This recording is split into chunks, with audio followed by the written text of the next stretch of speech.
ॐ भूर्भुवः स्वः तत्सवितुर्वरेण्यं भर्गो देवस्य धीमहि धियो यो नः प्रचोदयात्। ॐ सहनाववतु सहनौ भुनक्तु सह वीर्यं करवावहै तेजस्विनावधीतमस्तु मा विद्विषावहै। ॐ शान्ति शान्ति शान्तिः।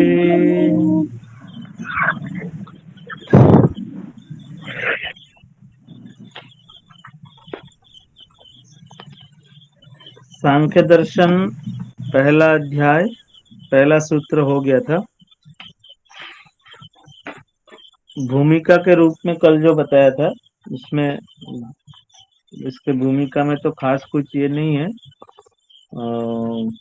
तो इतना बातें जो है विशेष ये है कि इसमें ईश्वर जी, प्रकृति, मुक्ति विषय और व्यवहार की भी कुछ बातें हैं और मोक्ष के ऊपर विशेष चर्चा है। और आचार्य, हाँ जी, पहले सूत्रों का व्याख्या फिर से कर दीजिए।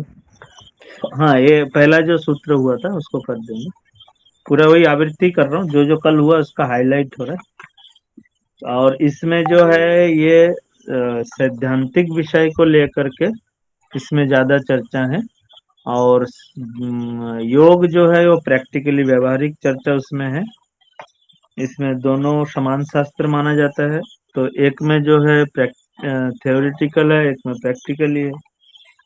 और सांख्य शब्द का जो मूल अर्थ है वैसे संख्या के दृष्टि से कुछ लोग सांख्य बोलते हैं, जैसे वो पीछे आया था वो सत्रयस्तम सम साम्य अवस्था प्रकृति प्रकृतिर महान।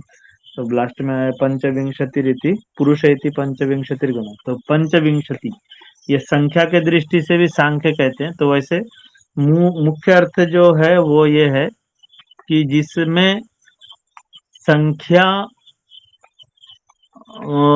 जिसमें जो है संख्या अच्छे प्रकार से जिसमें व्याख्यान की गई है, चर्चा की गई है। तो वो कौन सी चर्चा? जिसमें तत्व ज्ञान, विशेष ज्ञान जिसमें चर्चा की गई है, उस दृष्टि से जो है इसको सांख्य कहते हैं। और आख्या या ख्या बोलना को भी कहते हैं, जिस बोलने को भी कहते हैं। तो विशेष रूप से जो बोला गया है, तो विशेष रूप से क्या बोला गया है यहाँ? तत्व ज्ञान के बारे में, ज्ञानान्मुक्ति जो कहते हैं। तो जिसमें जो है तत्व ज्ञानों की चर्चा विशेष रूप से की गई है, तो उसको सांख्य दर्शन कहते हैं। और पहला सूत्र कल हुआ तो उसमें यह था कि अथ त्रिविध दुखात्यंत निवृत्तिर अत्यंत पुरुषार्थ। तीन प्रकार के दुखों से निवृत्ति। यहाँ जो विशेष बात यह है कि अत्यंत निवृत्ति अत्यंत पुरुषार्थ, ये बात जो है इसमें। तो अत्यंत निवृत्ति और यही अत्यंत पुरुषार्थ है।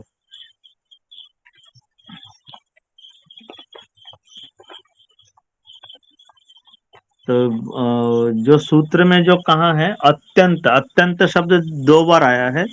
तो इसका मतलब ये हुआ कि केवल दुख का छूटना जो है वो नहीं है, अत्यंत दुख का छूटना है। यहाँ पर इससे क्या निकलता है कि जिस अवस्था में मोक्ष हो जाए वो जो है अत्यंत पुरुषार्थ है, अंतिम लक्ष्य है, अंतिम प्रयोजन है। बाकी तो दुख तो यहाँ पर भी छूटते हैं, ठीक है ना। और पुरुषार्थ, पुरुष का प्रयोजन के अर्थ में अगर प्रयोजन अर्थ लेते हैं तो पुरुष का प्रयोजन भी सिद्ध होता है। तो संसार में रहते हुए पुरुष का प्रयोजन भी सिद्ध होता है और दुख भी छूटता है, क्योंकि हर समय कोई सदा दुख में नहीं रहता 24 घंटे। पर यह है कि अत्यंत शब्द ऋषि का दो जगह लिखने का तात्पर्य यह है कि जिससे ये छोटे मोटे दुख निवृत्ति हो जाते, फिर पुनरावृत्ति हो जाती है। भूख लगी, फिर उसके बाद फिर भोजन कर लेते हैं, निवृत्ति हो जाती है, फिर भूख लगने लगती है। तो ये अत्यंत निवृत्ति नहीं हुआ, ये क्या सामूहिक जो है अल्पकालिक निवृत्ति हुई। तो अब इसमें ये कहना चाह रहे कि अत्यंत जिससे निवृत्ति हो वही अत्यंत पुरुषार्थ है, वही अत्यंत हमारा लक्ष्य है, वही अंतिम सफलता है। तो ये कल ये सूत्र हुआ था। और त्रिविध दुख कौन से हैं ये आप लोग सब जानते ही हैं। तो आदि दैविक इस पुस्तक में बहुत अच्छा लिखा है स्वामी दर्शनानंद जी, आध्यात्मिक, आदि भौतिक, आदि दैविक। और कौन से ये सब इसमें लिख दिए। तो इसमें स्वामी जी के जो है, एक तो हम ये हर समय ये कहते हैं शारीरिक दुख, इसके साथ साथ ईर्ष्या, द्वेष, लोभ, मोह, क्लेश, रोग आदि जो मानसिक भी हैं, ये भी आध्यात्मिक दुख के अंतर्गत आता है। ये स्वामी दयानंद सरस्वती जी इसका भाष्य करते हुए ये लिखे हैं।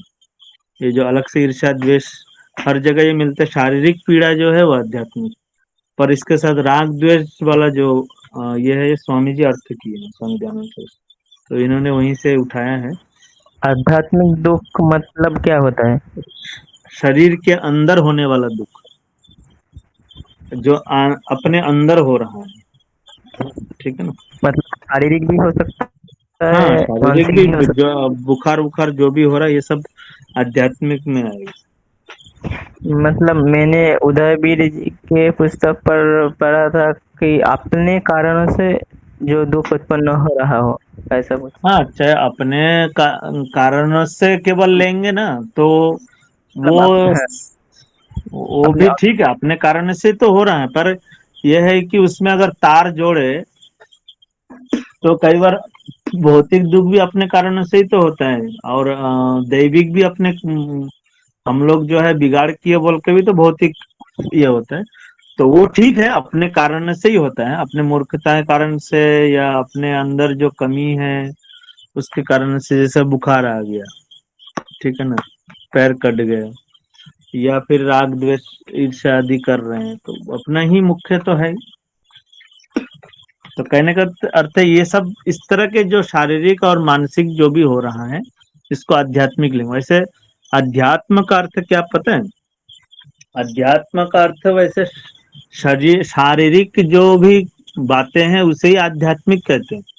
जैसे हम कहते हैं ना आध्यात्मिक चर्चा, तो ये आचार्य सनत कुमार जी एक दिन बोल रहे थे, तो पहली बार मैं सुना बात। तो जो है अध्यात्म का अर्थ है जो शरीर के अंदर जो भी बातें हैं या शारीरिक आंतरिक जो चिंतन है, इसे ही कहते हैं अध्यात्म।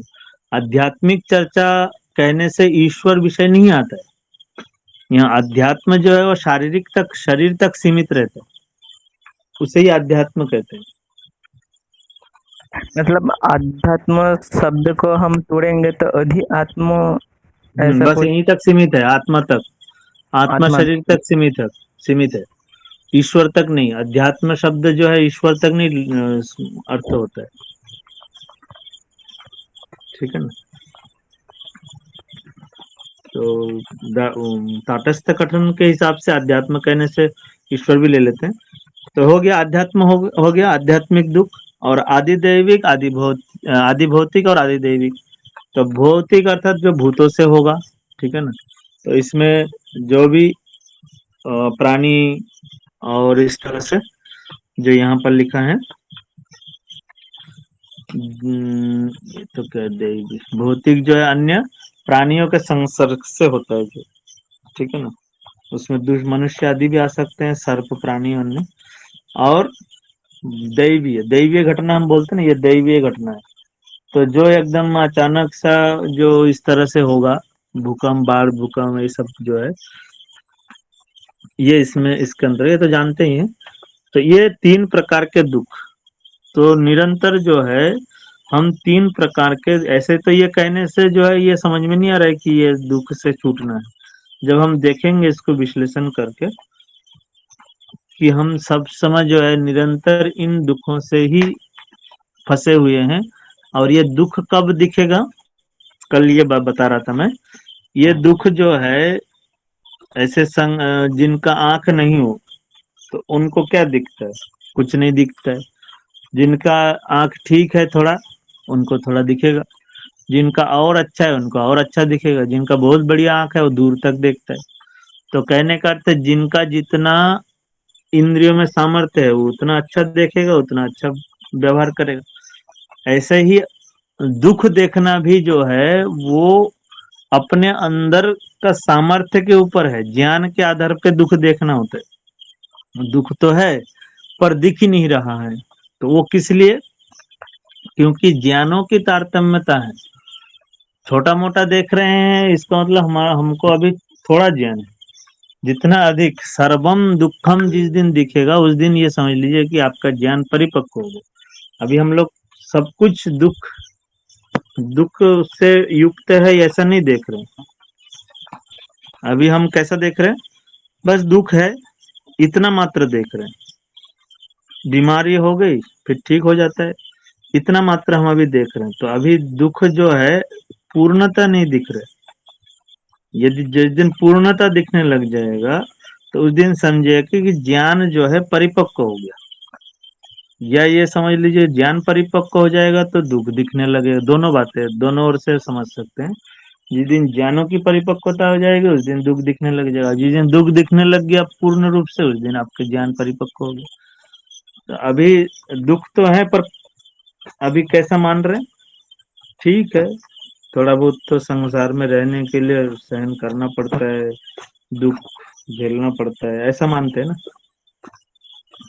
तो पर यह है कि ऐसा भी जगह है जहां पर नहीं झेलना पड़ता है। ये जो हम मान्यता बना रखे हैं ना संसार में रहने के लिए तो थोड़ा बहुत झेलना ही पड़ता है, पर ऐसा बात नहीं है। ऐसा भी जगह है जहाँ झेलना नहीं पड़ता है, जहाँ अत्यंत निवृत्ति भी होती है, तो उसकी तैयारी करनी चाहिए।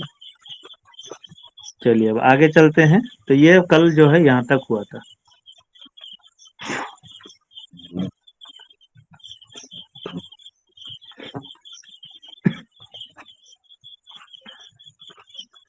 नमस्ते माता जी, पूनम माता जी। हाँ जी, ओम नमस्ते। नमस्ते जी, नमस्ते। अभी शुरू कर रहे हैं दूसरा सूत्र। अच्छा अच्छा कल तो पिछला थोड़ा आवृत्ति हो गई। अच्छा अच्छा दूसरा सूत्र उच्चारण करेंगे। न दृष्टात् न दृष्टा ना दृष्टात् तद्बुद्धि तत्सिद्धि निवृत्ते अपि निवृत्ते अपि अनुवृत्ति दर्शनात्। अनुवृत्ति दर्शनात्। ये दृष्टांत शब्द जो है ना ये 2 बार आ चुका है यहाँ पर। ये थोड़ा सा गड़बड़ हो गया। इतना दृष्टांत जो है या तो ये वाला ज्यादा है या वो वाला ज्यादा, जो भी है। तो दृष्टांत दृष्टांत 2 जगह आ गया। प्रिंटिंग में मिस्टेक हो गया। ठीक है, तो एक बार दृष्टांत होगा इसमें।